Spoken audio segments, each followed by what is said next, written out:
Everyone, इस session में हम बात करेंगे क्रॉस एग्जामिनेशन से रिलेटेड प्रश्नों के बारे में। जैसा कि हमने एक वीडियो अपलोड कर दिया है जो कि सीनियर एडवोकेट की एडवाइसेस हैं, जिनमें उन्होंने बताया कि कैसे क्रॉस एग्जामिनेशन किया जाता है, क्या तरीका होता है, पूरा सिस्टमेटिक तरीके से बताया है। हमने इसके पिछले वीडियो को अपलोड किया है, आप उसको जाके देख सकते हैं।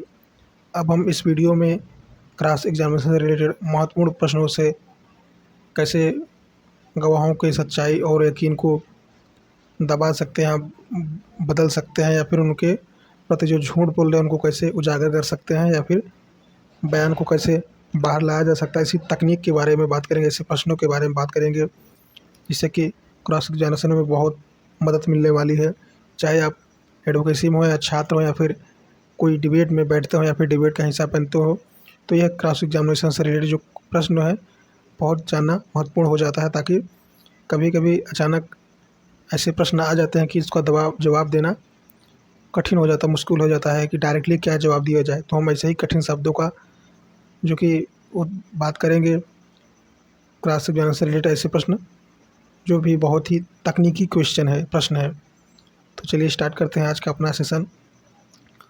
तो क्रॉस एग्जामिनेशन एक ऐसी तकनीक है जिसका इस्तेमाल कानूनी सेटिंग में ऐसे गवाह से सवाल करने के लिए किया जाता है जिससे कि पहले ही प्रत्यक्ष परीक्षा के दौरान गवाही दे दी हो। क्रॉस एग्जामिनेशन से प्रभावी सरल तैयार करना है आपके केस को सपोर्ट करने के लिए,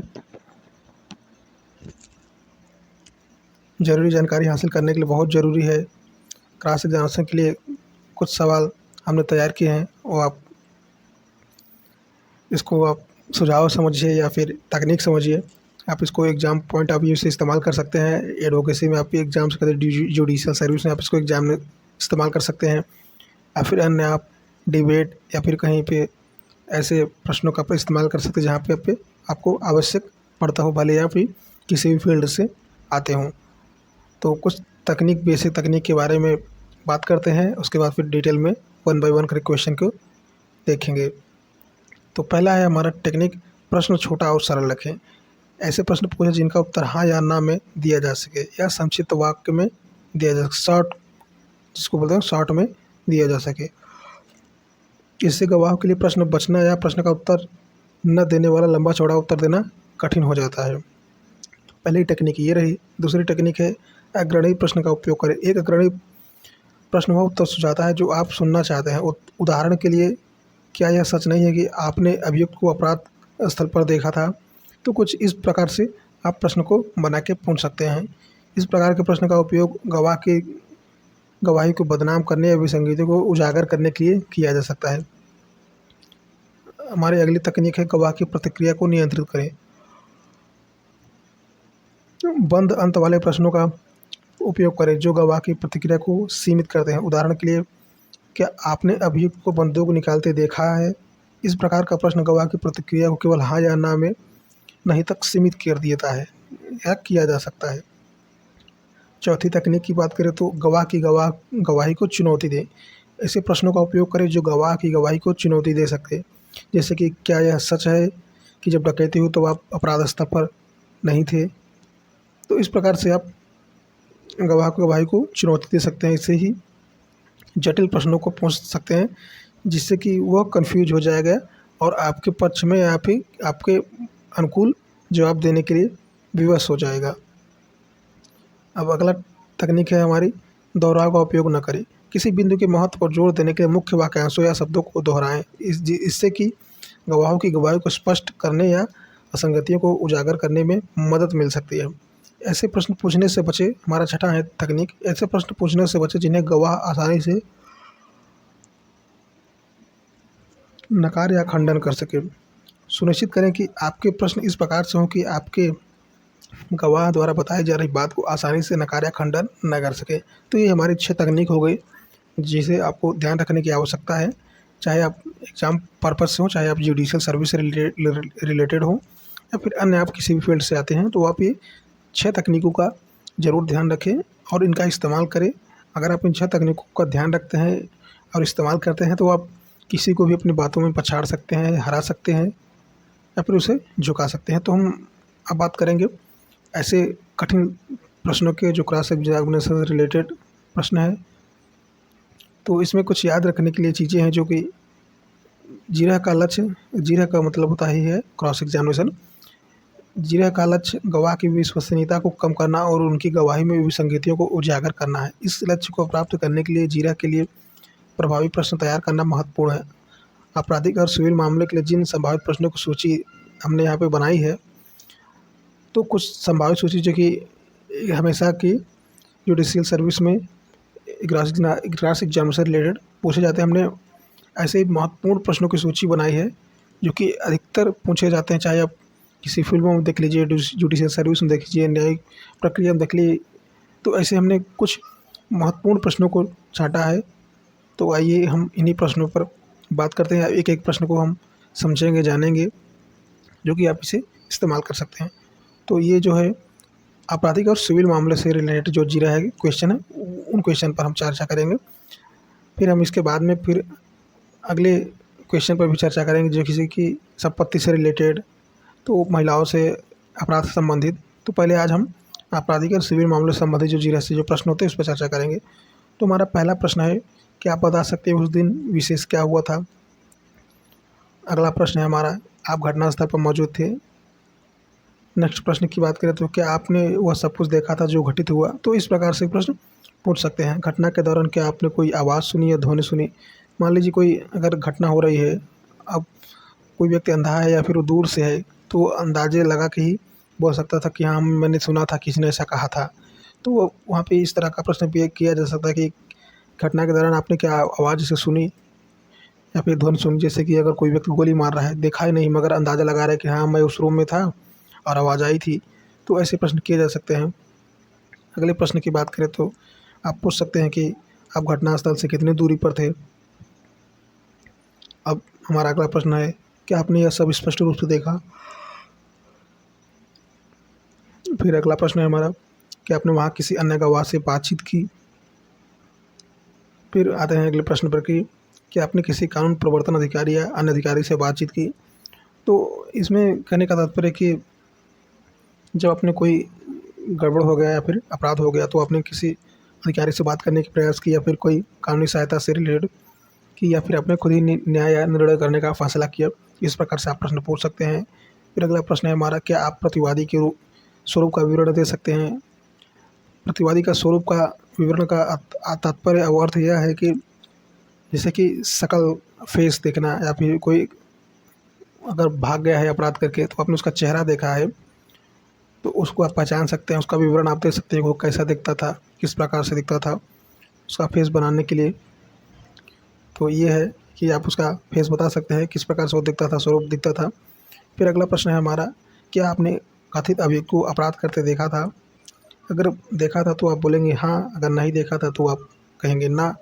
तो ये जो अपराध करते या देखना या नहीं देखना, वो ये डायरेक्ट हाँ या ना में जवाब हो गया कि देखा था या नहीं। अगर हाँ बोल देता तो भी फंस जाएगा, अगर ना बोलता है तो भी फंसेगा। तो ये डायरेक्ट हाँ या ना में प्रश्न हो गया, इससे गवाह बच नहीं सकता, उसको इसका जवाब देना ही पड़ेगा। अगले प्रश्न की बात करते हूँ कि आप यहाँ अदालत में प्रतिवादी को पहचान सकते हैं। तो आप इस प्रकार से प्रश्न पूछ सकते हैं। फिर अगले प्रश्न की बात करें तो घटना से पहले क्या आपने कभी प्रतिवादी से बातचीत की थी। अगर शक है कि मिला हुआ है हमारा गवाह, तो इस तरह का से सवाल पूछ सकते हैं कि हो सकता है कि हमारा गवाह जो हमारे पक्ष में है वो विरोधी पक्ष से भी मिला हो सकता है। तो इस प्रकार से प्रश्न पूछा जा सकता है। क्या आप जानते हैं कि प्रतिवादी जीविका के लिए क्या करता है। जीविका का तात्पर्य है कि वह जीवन कैसे जीता है, उसका दैनिक आय क्या है, उसके स्रोत क्या हैं, धन के स्रोत क्या हैं, वार्षिक और मंथली क्या इनकम है। तो ये जीविका से रिलेटेड हो गया। अगला प्रश्न है हमारा, घटना के समय प्रतिवादी की भावनाएं क्या थी।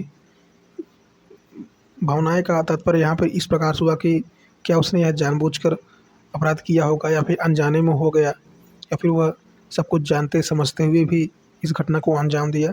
तो इस प्रकार से आप प्रश्न पूछ सकते हैं। अब बात करते हैं अगले प्रश्न पर, तो क्या अभियुक्त तनावग्रस्त या उत्तेजित लग रहा था। फिर अगला प्रश्न है हमारा, प्रतिवादी के पास कोई हथियार या वस्तु थी। अगला प्रश्न है हमारा, क्या आपने प्रतिवादी को किसी पर हमला करते देखा। ये बहुत ही सरल और इजी प्रश्न है, तो इसको हम ज़्यादा एक्सप्लेन करने का प्रयास नहीं करेंगे। क्योंकि अगर एक्सप्लेन करेंगे तो वीडियो बहुत ही लंबा हो जाएगा। इसलिए हम वन बाय वन के क्वेश्चन को रीड करते चलते हैं, हम बताते चलते हैं, आप उसको समझते चलिए। जहाँ पे जो प्रश्न कठिन होगा वहाँ पे उसका हम विश्लेषण कर देंगे। क्या आपने प्रतिवादी को किसी के विरुद्ध बल प्रयोग करते देखा है? अगले प्रश्न की बात करें तो क्या आपने प्रतिवादी को किसी से कुछ लेते देखा है? अगला प्रश्न हमारा, क्या आपने प्रतिवादी को किसी संपत्ति को नुकसान पहुंचाते देखा है?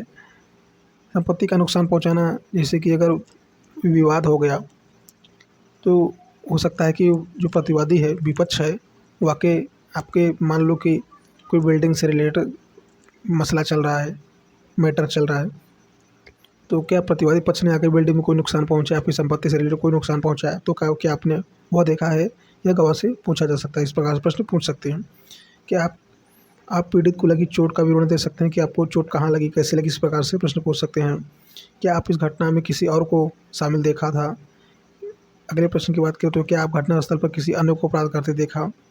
फिर आता है हमारा अगला प्रश्न, क्या आपने किसी अन्य को धमकी भरे या हिंसक तरीके से कार्य करते देखा था? तो धमकी भरे या हिंसक तरीके से कार्य का मतलब होगा कि डरा धमकाकर बलपूर्वक कोई कार्य करना। तो यह हो गया हमारा धमकी भरा और हिंसक तरीके से कार्य करना। बात करें अगले प्रश्न की, तो क्या आप बता सकते प्रतिवादी ने उस दिन क्या कपड़े पहने थे? अब अगले प्रश्न पर आते हैं, क्या आपने प्रतिवादी और पीड़ित के बीच कोई मौखिक आदान प्रदान देखा था? यह हो गया। एक प्रश्न ऊपर हमारा छूट गया, जो क्या आप बता सकते पीड़ित ने उस दिन क्या कपड़े पहने थे? तो इस प्रकार से पूछ सकते हैं, क्या आपने कोई धमकी या अपमान का आदान प्रदान करते हुए सुना? तो इस प्रकार से आप प्रश्न पूछ सकते हैं। बात करें हम अगले प्रश्न पर, तो क्या आपने इस घटना में किसी अन्य को हस्तक्षेप करते देखा? हस्तक्षेप का तात्पर्य जब कोई तीसरा इंसान इंटरफेयर करे। अगर दो व्यक्ति रोड एक्सीडेंट को लेकर लड़ रहे हों, अब जो विटनेस हो उससे जुडिशियल सर्विस, एडवोकेट या फिर कोई अन्य व्यक्ति यह पूछ सकता है कि जब वहाँ पे यह घटना हो रही थी तो क्या दोनों के जो एक्सीडेंट हुआ और जो जिसने एक्सीडेंट किया, उन दोनों के बीच में क्या कोई तीसरा इंसान आके उस घटना को हस्तक्षेप किया था? और जो हस्तक्षेप किया था तो क्या आपने देखा या कोई किया था भी या नहीं? तो इस प्रकार से आप प्रश्न पूछ सकते हैं। क्या आपने घटना में हस्तक्षेप करने का प्रयास किया? अब आप विटनेस है तो जाहिर सी बात है कि आपसे पूछा जा सकता है कि जब आपने घटना को इस तरह से देखा, दो व्यक्ति मोटर से रिलेटेड, वाहन से रिलेटेड बहस कर रहे हैं, एक्सीडेंट हो गया है, तो जब आपने देखा तो क्या आपने उस घटना में हस्तक्षेप करने का प्रयास किया? अगला प्रश्न है हमारा, क्या आपने आपातकालीन सेवाओं या पुलिस से संपर्क किया? जब आपने ये सब देख लिया तो आपने क्या संपर्क करने का प्रयास किया पुलिस से? फिर अगले प्रश्न की बात करूँ तो क्या आपने घटना के बाद कानून प्रवर्तन अधिकारियों को कोई बयान दिए? अगला प्रश्न है हमारा, क्या आपने घटना के बाद किसी और से इस बारे में बात की? नेक्स्ट प्रश्न की बात करें तो क्या आपने मुकदमे से पहले अभियोजन पक्ष या बचाव पक्ष से बातचीत की? अगला प्रश्न है हमारा, क्या आपने इस घटना के बारे में कोई समाचार लेख या सोशल मीडिया पोस्ट पढ़ा है?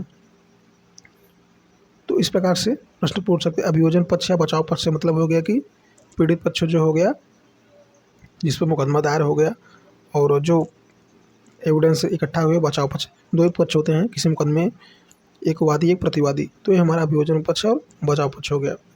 तो आपने इससे रिलेटेड बचाव के लिए, तरीके के लिए क्या आपने कोई प्रश्न किया था कि कैसे इस मामले को हल किया जा सके? और आपने सोशल मीडिया पर क्या कोई ऐसे घटना के बारे में सुना कि आपने घटना जब हो गई तो कोई किसी प्रवर्तन अधिकारी या फिर किसी अपने थाने चौकी प्रभारी या फिर अपने पुलिस एरिया में जो भी आपका थाना एरिया क्षेत्र या फिर कानून का कोई प्रवर्तन अधिकारी है, क्या आपने उनसे बात करने का प्रयास किया? आपने घटना में हस्तक्षेप का प्रयास किया? किसी ने घटना में हस्तक्षेप कर रहा था तो क्या आपने उस हस्तक्षेप करते हुए किसी को देखा? तो आप इस प्रकार से गवाह से सवाल कर सकते हैं, क्रॉस एग्जामिनेशन कर सकते हैं। बात करते हैं अगले प्रश्न पे, तो क्या आपने घटना वाले दिन शराब या नशीले पदार्थ का सेवन किया था? अगला प्रश्न है हमारा, क्या आपने घटना से पहले प्रतिवादी या पीड़ित के बारे में कोई पूर्व जानकारी थी? अगला प्रश्न है हमारा, क्या आप घटनास्थल पर प्रकाश की स्थिति का अवलोकन कर सकते हैं? नेक्स्ट प्रश्न की बात करें तो घटना दिन में हुई या रात में हुई? फिर आते हैं अगले प्रश्न पर, क्या आपने घटना के दौरान सुनाई गई ध्वनि या शोर का अवलोकन कर सकते हैं? फिर अगले प्रश्न पर आते हैं कि क्या आपने प्रतिवादी द्वारा पहुंचाई गई किसी चोट या क्षति को देखा है? फिर हमारा अगला प्रश्न है, क्या आप पीड़ित की चोट का अधिक विस्तार से वर्णन कर सकते हैं? तो हम इनका विश्लेषण कर देते हैं। तो जिस दिन घटना हुई, क्या आप शराब पी थी, या फिर हमारा जो पीड़ित है या प्रतिवादी है, क्या आपको उसके बारे में पहले से जानकारी थी, या फिर घटना जब हुई तो आप वहाँ पे किस प्रकार का माहौल था, वहाँ पे शाम था या फिर सुबह था, या फिर घटना दिन में हुई या रात में हुई, कोई आपने शोर सुना, या फिर चोट या क्षति होते हुए देखा आपने, अब किस प्रकार से आपको चोट लगी, कहाँ चोट लगी, इसका विवरण आप इस प्रकार से क्रॉस एग्जामिनेशन कर सकते हैं। बात करें अगले प्रश्न की, तो क्या आप पीड़ित चोट से अधिक विस्तार से वर्णन कर सकते हैं? तो हमने बता दिया है। क्या आपने पीड़ित को सहायता प्रदान करने का कोई प्रयास देखा? प्रश्न हमारा अगला है, क्या आप प्रतिवादी और कानून प्रवर्तन अधिकारियों के बीच किसी बातचीत का वर्णन कर सकते हैं? नेक्स्ट प्रश्न हमारा, क्या प्रतिवादी ने गिरफ्तारी का विरोध किया या घटनास्थल से भागने का प्रयास किया? बात करें अगले प्रश्न की, तो हमारा अगला प्रश्न है, क्या प्रतिवादी ने घटना के बाद कानून प्रवर्तन अधिकारियों का कोई बयान दिया? नेक्स्ट प्रश्न हमारा, क्या आप प्रतिवादी के बयान और प्रस्तुत साक्ष्य के बीच किसी असंगति का अवलोकन कर सकते हैं? अगला प्रश्न है हमारा, क्या आप अपने बयान और प्रस्तुत साक्ष्य के बीच किसी असंगति का अवलोकन कर सकते हैं? क्या आपने प्रतिवादी को कोई ऐसी कार्रवाई करते देखा जिसे आत्मरक्षा माना जा सके? क्या शारीरिक झड़प की शुरुआत पीड़ित ने की थी? तो आप इस प्रकार से प्रश्न पूछ सकते हैं। शारीरिक झड़प हुआ तो फिजिकल हाथापाई का ये सब हो गया। अब बयान प्रस्तुत तो आपको मालूम है, कानून प्रवर्तन तो आपको पता ही है कि जब घटना हो तो वहाँ पे लेखा जोखा होता है, आपको सूचना देना पड़ता है। इस प्रकार से बात करें अगले प्रश्न की, तो क्या आप घटना के दौरान पीड़ित के व्यवहार का वर्णन कर सकते हैं कि जब घटना हो तो वो किस प्रकार से व्यवहार कर सकता है? क्या पीड़ित के किसी के प्रभाव में दिख रही थी, या फिर डरे समय, या फिर किसी के प्रभाव में आकर उसने ऐसा किया? क्या आप उस घटना का वर्णन कर सकते हैं जिसके कारण आप भारतीय दंड संहिता धारा 354 के तहत आरोप लगाए गए हैं? तो यहाँ पे धारा को आप बदल सकते हैं और भारतीय दंड संहिता की तरह को आप भारतीय नागरिक सुरक्षा संहिता या फिर कोई भी आप इसको बना सकते हैं। भारतीय नागरिक सुरक्षा संहिता कह लीजिए, या फिर BNS कह लीजिए, या BSA साक्ष्य अधिनियम, आप कुछ भी मान सकते हैं। यहाँ पे एक एग्जाम्पल के लिए यहाँ पे दिया हुआ है। जैसे कि अभी कानून तो बदल गया है, न्यू क्रिमिनल लागू हो गया है, तो यहाँ पे पुराना ही टाइप हो गया है। तो नेक्स्ट प्रश्न की बात करें, तो क्या आपने कथित यौन उत्पीड़न की घटना देखी? नेक्स्ट प्रश्न है हमारा, क्या आपने घटना के दौरान कोई आवाज़ या ध्वनि सुनी? नेक्स्ट प्रश्न है हमारा, क्या आप घटना से पहले कभी आरोपी से मिले थे? क्या आपने आरोपी और पीड़ित के बीच कोई शारीरिक संपर्क देखा था? तो इस प्रकार से आप प्रश्न पूछ सकते हैं। बात करें अगले प्रश्न की, तो क्या पीड़ित असहज या परेशान दिखाई दे रहा था? क्या आपने पीड़ित को अनुचित तरीके से छूते देखा? क्या पीड़ित ने अभियुक्त को व्यवहार पर कोई मौखिक आपत्ति जताई? क्या आरोपी ने घटना के दौरान कोई मौखिक टिप्पणी की थी? बात करें अगले प्रश्न की, तो क्या आपने घटना को दौरान अभियुक्त द्वारा प्रस्तुत सभी सटीक याद हैं कि क्या आपने वहाँ पे क्या बोला था, किस तरीके से बोला था? आरोपी ने पीड़ित के कोई शारीरिक प्रयास किया था? अगला प्रश्न हमारा, अभियुक्त ने पीड़ित को धमकाने का वादा किया था या फिर धमकी दिया था? नेक्स्ट प्रश्न है हमारा, क्या आपने घटना पर स्थल पर कोई ऐसा देखा था, कोई गवाह जैसा? अगले प्रश्न की बात करो तो क्या किसी अन्य व्यक्ति ने देखा कि क्या हुआ था? नेक्स्ट प्रश्न हमारा, क्या आपने घटना की सूचना पुलिस को दी? अगला प्रश्न है हमारा, क्या आप पीड़ित के किसी घाव के बारे में विस्तृत जानकारी दे सकते हैं? तो इस प्रकार से आप प्रश्न पूछ सकते हैं। ये सब प्रश्न जो है टिपिकल प्रश्न है, डायरेक्ट हाँ या ना में ये सब जवाब हैं, जिससे जो गवाह जो है बच नहीं सकता, उसको जवाब देना ही पड़ेगा। या फिर वो तो या चुप रहेगा, या फिर जवाब देगा तो डायरेक्ट देगा। अगर अपने बयान से मुकर जाएगा तो खुद फंसेगा कि कोर्ट को गुमराह कर रहा है। अगर जवाब देता है तो आपके अनुकूल में ही जवाब देगा, या फिर एकदम सच ही बोलेगा। वह इससे गुमराह नहीं कर सकता गवाह को, या फिर कोर्ट को गुमराह नहीं कर सकता, नहीं जुडिशल सर्विस को या फिर एडवोकेट को गुमराह नहीं कर सकता। यह क्रॉस एग्जामिनेशन से रिलेटेड महत्वपूर्ण प्रश्न है। आप इसको ध्यान से पढ़िए, समझिए और इसको नोट डाउन करते रहिए। नेक्स्ट प्रश्न की बात करें तो क्या घटना के परिणाम स्वरूप पीड़ित को कोई भावनात्मक कष्ट हुआ? नेक्स्ट प्रश्न की बात करें तो घटना के बाद पीड़ित का व्यवहार कैसा था? अगला प्रश्न है हमारा, घटना के बाद क्या पीड़िता के व्यवहार में कोई बदलाव आया? अगला प्रश्न हमारा, क्या आपने घटना के बाद कभी पीड़िता से बात की? नेक्स्ट प्रश्न की बात करें तो क्या पीड़िता ने यौन उत्पीड़न की किसी घटना का खुलासा किया जो कि पूर्व में हुआ हो? क्या अभियुक्त पहले भी यौन उत्पीड़न हमले का शिकार हुआ है। नेक्स्ट प्रश्न हमारा, क्या आरोपी ने घटना के लिए माफ़ी मांगने सुधारने की कोशिश की है। तो यह उत्पीड़न से संबंधित हो गया, यौन उत्पीड़न हो गया, उसका व्यवहार कैसा था, जब व्यवहार हुआ तो कैसा था, घटना के समय उसका क्या हाल था, किस प्रकार से था, क्या भावनाएं थी, चोट किस प्रकार से लगी, घाव कैसा था, उसके बारे में विस्तृत जानकारी देने के लिए आप पूछ सकते हैं, कह सकते हैं। अगले प्रश्न की बात करें तो आरोपी ने घटना के लिए माफ़ी मांगने या सुधार करने की कोशिश की है। अगला प्रश्न हमारा, क्या आरोपी ने यौन उत्पीड़न के दावों का खंडन किया। नेक्स्ट प्रश्न है, क्या आपके पास अभियुक्त के बचाव में कोई संदर्भ में कोई विशेष स्मृति है। नेक्स्ट प्रश्न है हमारा, क्या प्रतिवादी ने अपने मामले के समर्थन में कोई गवाह पेश किया। नेक्स्ट, क्या आप घटना की प्रकाश स्थिति का विवरण दे सकते हैं। नेक्स्ट, क्या यह घटना दिन या रात में घटी, घटना खुले या बंद क्षेत्र में घटित हुई। तो इस प्रकार से प्रश्न पूछ सकते हैं। हम आते हैं अपने लास्ट स्टेज पे। तो हमारा अगला प्रश्न है कि कृपया बताएं घटना से पहले आरोपियों की क्या गतिविधियाँ थी। घटना से स्थल से भागने का क्या प्रयास किया था, कृत्य को छिपाने का प्रयास किया था। तो आप इस प्रकार से प्रश्न पूछ सकते हैं, या फिर घटना के समय क्या किस तरह से हुआ उसका टिप्पणी के बारे में आप बोल सकते हैं, या फिर सवाल कर सकते हैं। क्या प्रतिवादी ने आपके या किसी अन्य के समक्ष कोई अपराध स्वीकार किया था। तो इस प्रकार से प्रश्न पूछ सकते हैं। अब आते हैं अपने अगले प्रश्न पर, क्या आप इस घटना के घटित होने का कोई ठोस सबूत दे सकते हैं। फिर हमारा अगला प्रश्न है, क्या पुलिस ने घटना से संबंधित कोई भौतिक साक्ष्य एकत्रित किया था। फिर हमारा अगला प्रश्न है, क्या आप घटना कोई वीडियो ऑडियो रिकॉर्डिंग बता सकते हैं। नेक्स्ट प्रश्न है हमारा, क्या किसी और ने इस घटना को अपने फ़ोन या डिवाइस पर रिकॉर्ड किया। नेक्स्ट प्रश्न है हमारा, क्या अभियुक्त ने घटना स्थल से कोई साक्ष्य ले जाने का प्रयास किया। नेक्स्ट प्रश्न है हमारा, क्या आप किसी ऐसे गवाह का नाम बता सकते हैं जिसने दूर से इस घटना को देखा हो। क्या आपने घटना के दौरान आरोपी और पीड़ित द्वारा पहने गए कपड़ों के बारे में कोई विवरण याद है। तो आप इस प्रकार से क्रॉस एग्जाम से रिलेटेड प्रश्न पूछ सकते हैं। ये बहुत ही मोस्ट इंपॉर्टेंट प्रश्न है, आप इसको नोट डाउन कर लीजिए। यहाँ पे बहुत ही इजी प्रश्न है जिसको एक्सप्लेन करने की बहुत ही आवश्यकता नहीं है। अगर एक्सप्लेन करेंगे तो वीडियो बहुत ही ज़्यादा लंबा हो जाएगा, और इससे कि हम कम से कम समय में ज़्यादा से ज़्यादा समझाने का प्रयास कर रहे हैं। तो आप इसको अपने माध्यम से समझ सकते हैं। अगर आपको कोई इश्यू हो, कोई समस्या हो समझने में, तो आप उसको कमेंट के माध्यम से पूछ सकते हैं। हम अगले प्रश्न पे आते हैं, क्या आरोपी ने घटना के बाद पीड़िता के साथ कोई शारीरिक संपर्क बनाने का प्रयास किया। फिर हमारा अगला प्रश्न है, क्या घटना के बाद आरोपी और पीड़िता के बीच कोई किसी बातचीत का वर्णन कर सकते हैं, किस प्रकार से बात हुई। तो ये हमारे जो है क्रैश एग्जाम से रिलेटेड सभी प्रश्नों का उत्तर हो गया, प्रश्न हो गया।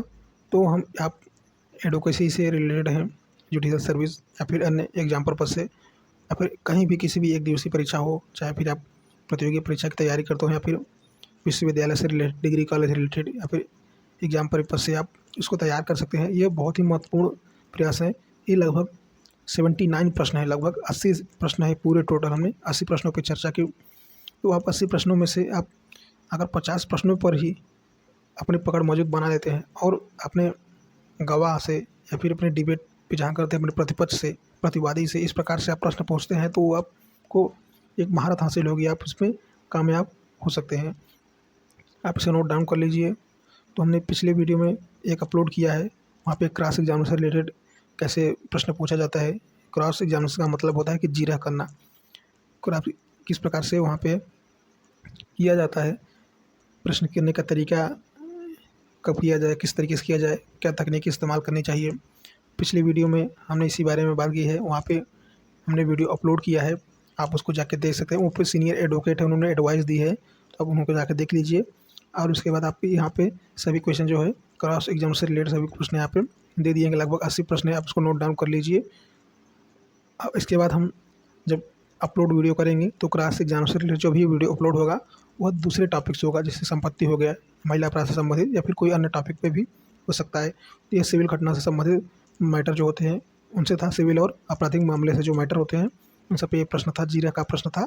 नेक्स्ट प्रश्न में हम नेक्स्ट वीडियो में किसी अलग टॉपिक पे बात करेंगे। आई होप आपको वीडियो अच्छा लगा होगा। तो चैनल पर अगर आप नए हो तो चैनल को सब्सक्राइब कर लीजिए, वीडियो को लाइक करिए और ज़्यादा से ज़्यादा शेयर करिए, ताकि यह प्रश्न जो है अधिक से अधिक लोगों को पहुंच सके और जानकारी हो सके। तो आज के लिए इतना ही, मिलते हैं नेक्स्ट वीडियो में, तब तक के लिए जय हिंद, जय भारत।